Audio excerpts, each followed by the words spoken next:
Hi, I'm Mike Sullivan. Welcome to Guitar Tech, how to do it yourself. Hi, Gospel Guitarist here with a video about Cozart do-it-yourself guitar kits. I went on eBay looking at Doublenecks and I seen a couple of really cheap looking guitar kits. And I figured, oh boy, do I even dare spend 200 bucks on one of these things? But I wanted to play around with the Doubleneck, and I've been wanting to build my own guitar and paint it and alter it and do all the custom wiring or whatever that I wanted to do with it. And so I figured, why not risk it? I got some pickups laying around. That was the last thing that convinced me, was I had a bunch of these Duncan designs I pulled out of Schecter guitars sitting in there. I'm like, hey, I got 4 good pickups, so I don't have to spend $300 on pickups, you know, to make it sound half decent. So anyway, that convinced me. That was kind of the breaker, and I had a guitar I could sell, so I sold the guitar to finance this project. And actually I was quite surprised at the quality of the kit. I was totally expecting complete junk, that I would have to do all kinds of things to spending hours and hours sanding and everything to get it decent, and the frets would be something you'd find on a Kmart special, and you know, just totally expecting garbage. So it was really a nice surprise when the necks caught my attention first. I have already cut these out. These were paddle necks. They were just squared off, and this one was about to here.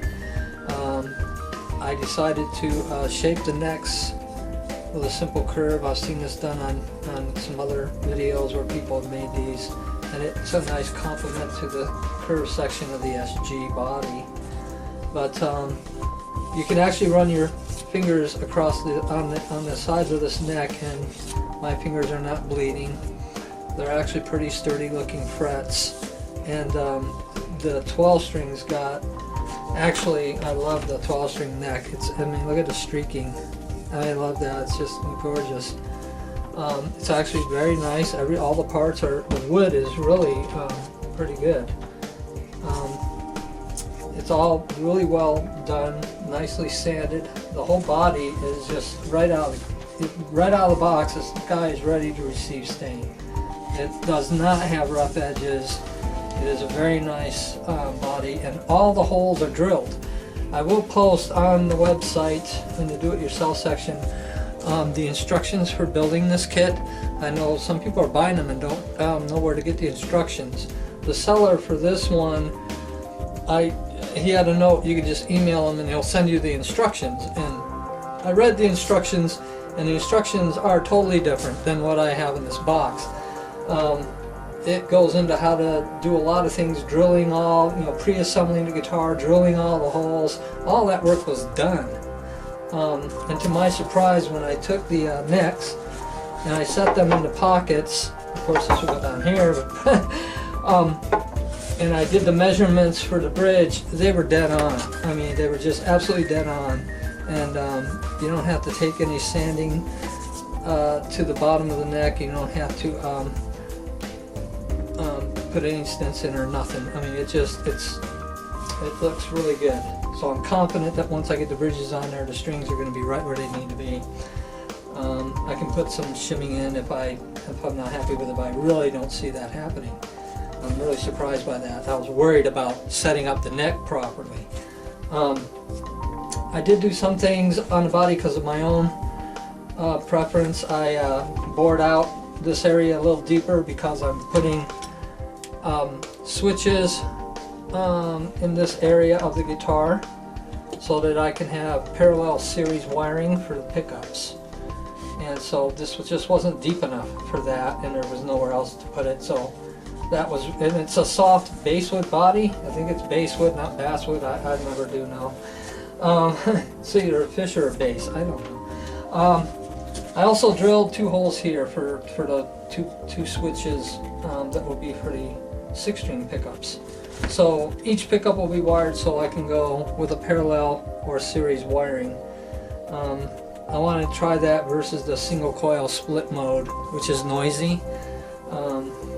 I figured that would be quieter, plus I have never used it. So Other parts that come with it, what was nice was they include a rubber piece for the neck plate, so that when you bolt this sucker down to that soft wood, the neck plate won't get buried in the wood and it won't crack your finish that you just applied.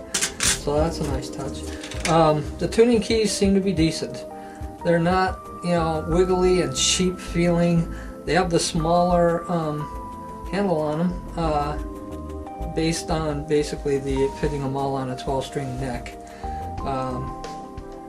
So the 6-string is using the same size. Of course, if you wanted bigger ones, I'm sure you could find a way to swap them out. Or I don't think I'll have any problems with these tuning keys. And if I do, of course, you can just swap those out.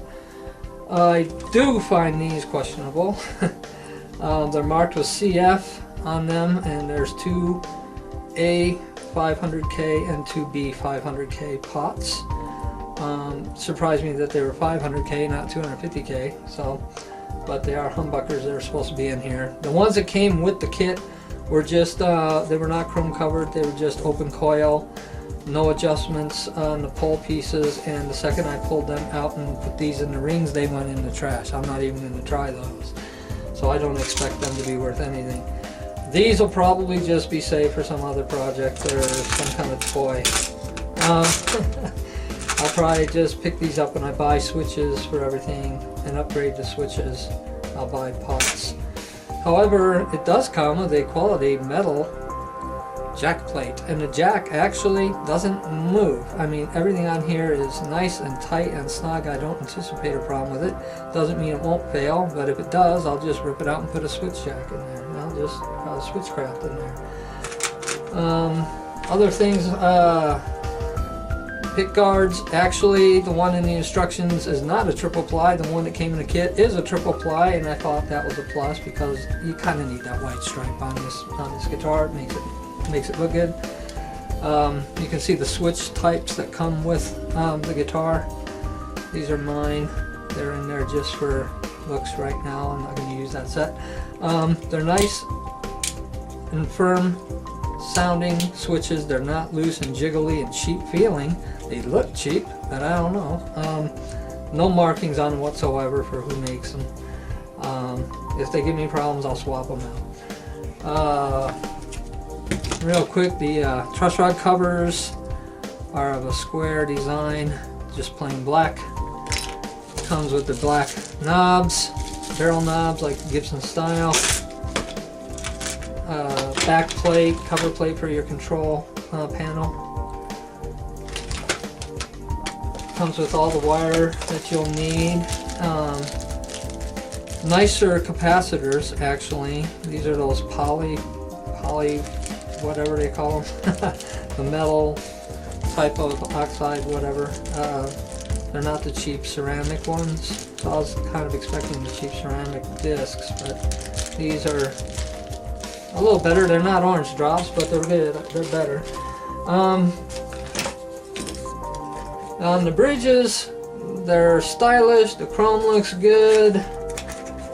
But I can tell you, all four of these probably weigh about as much as one of these from Gibson. Okay, that's not heavy duty steel. It's a cheaper metal, cheaper alloy, so you're not going to get a lot of the resonation from your strings into the body because of that, because they are cheaper.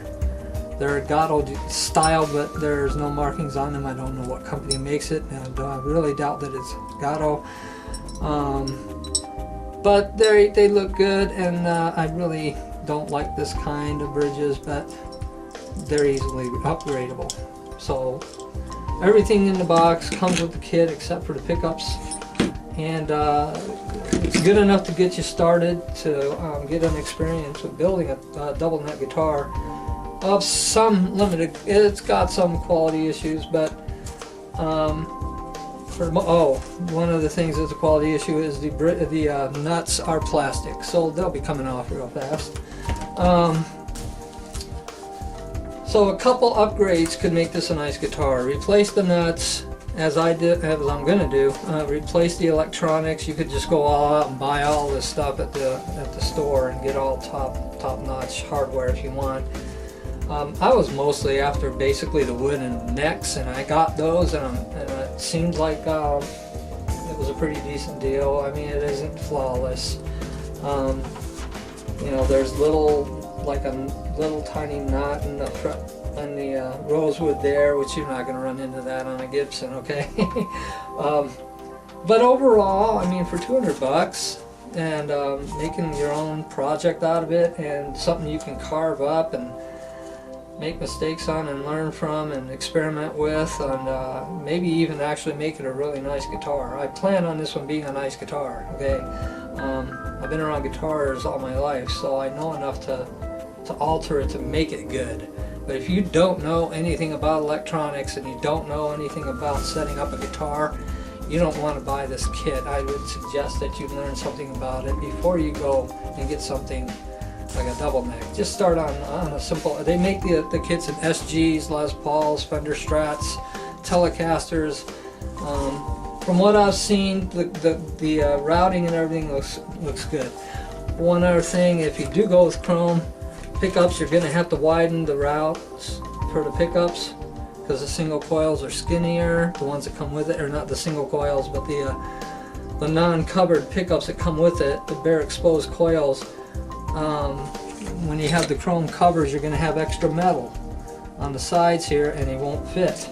So you're going to have to take a little Dremel, and that's what I did, and just Dremeled out in the corners. I found that you need it right here. You don't need to widen the sides, but you do need to open up the length a bit and just kind of go down each corner, and then it'll fall right in. So that's my review on the Doubleneck SG style guitar kit, which I'm now ready to get into the staining. I'll make another video of the process when I'm doing the wiring. I'm sure I'll make a video of that, showing the final stain and colors. So stay tuned for that and for the final assembly and trying it out.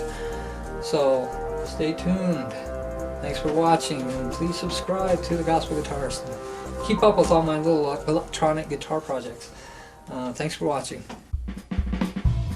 Well, thanks for watching, and see you next time on Guitar Tech, how to do it yourself.